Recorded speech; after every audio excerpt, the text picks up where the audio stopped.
Halo semuanya, perkenalkan nama saya Anabel Karisa Tulus, NIM saya G00242113 dari kelompok A1.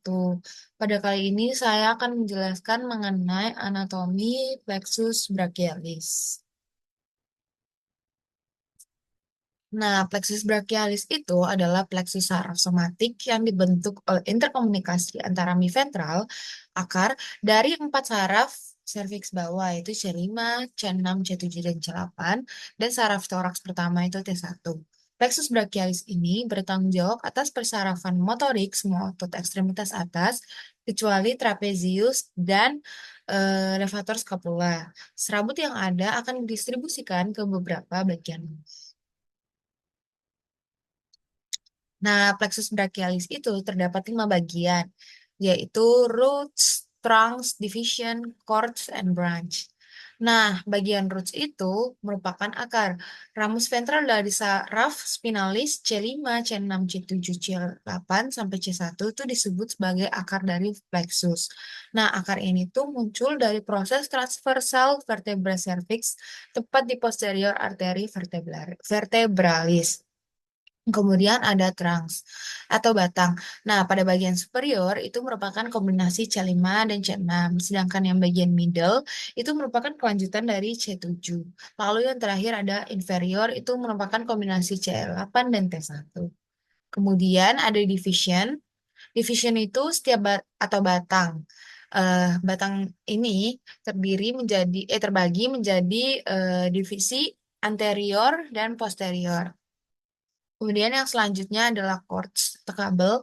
Nah, kabel ini tuh dibentuk oleh rekombinasi dari 6 divisi menjadi 3 serabut saraf.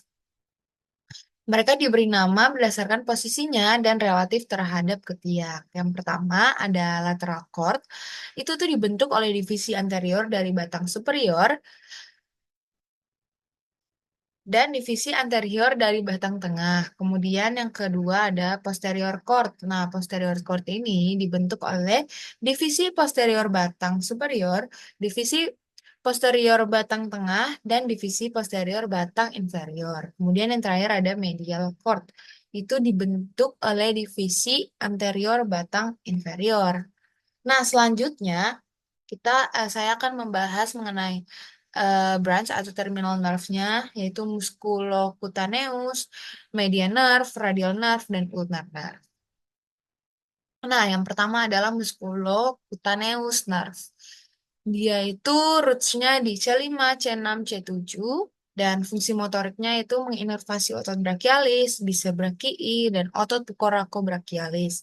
Kemudian fungsi sensoriknya itu melepaskan cabang cutaneus lateral lengan bawah yang menginervasi setengah lateral lateral lengan bawah anterior dan sebagian kecil lateral lengan bawah posterior. Oke, yang selanjutnya ada axillary nerve. Nah, axillary nerve ini adalah saraf perifer utama pada ekstremitas atas.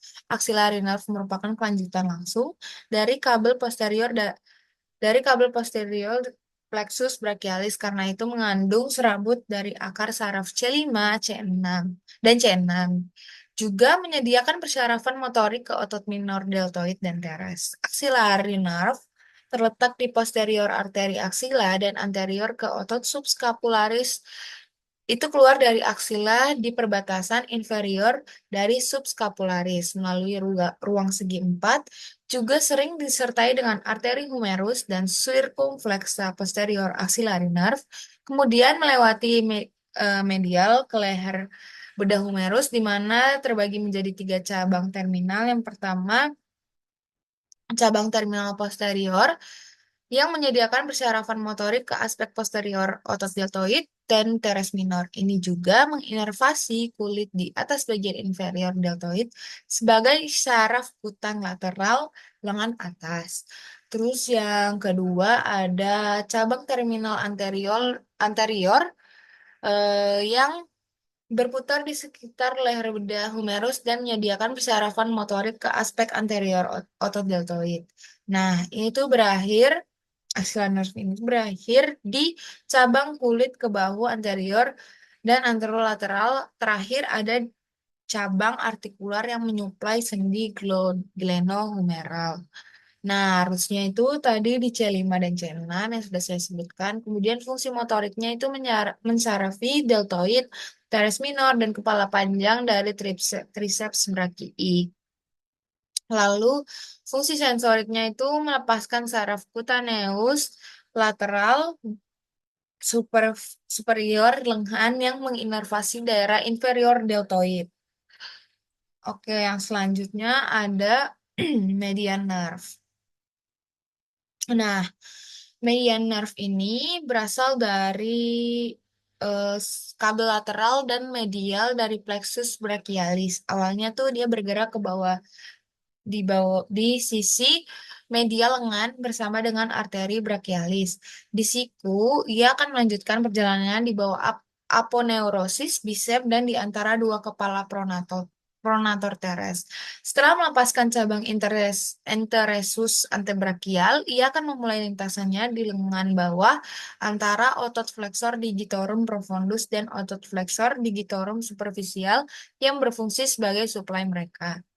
Nah, setelah saraf mencapai, ia berlanjut di bawah retinaculum flexor di terowongan karpal menuju telapak tangan. Di sana ia akan membelah menjadi cabang-cabang terminalnya yang kemudian akan menginervasi beberapa struktur. Kemudian saraf median menyediakan cabang motorik ke banyak otot ekstremitas atas termasuk pronator teres. Flexor digitorum superficial teres, flexor digitorum superficialis, dan profundus. Ini ada median nerve yang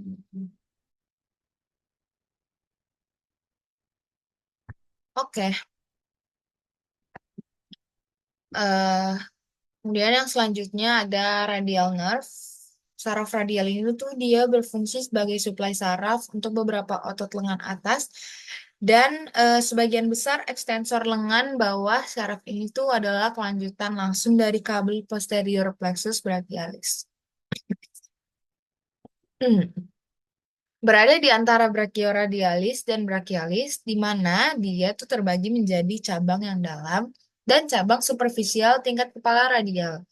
Cabang superficialis menggunakan brachioradialis sebagai struktur pemandu untuk mencapai sendi pergelangan tangan dan tiba di dorsum tangan.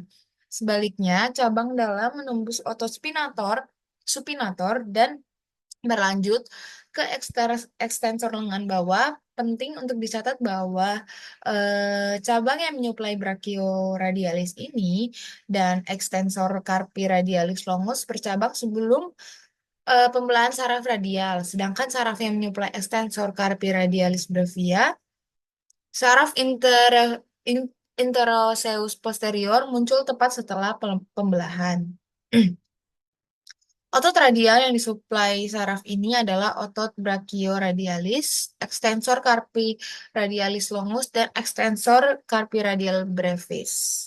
Otot radial mendukung gerakan siku tangan dan sendi radioulnar brachioradialis, terutama dia itu bertanggung jawab atas kontur lateral siku dan lengan bawah. Ekstensor carpi radialis brevis berfungsi sebagai ekstensor punggung dan sendi pergelangan tangan.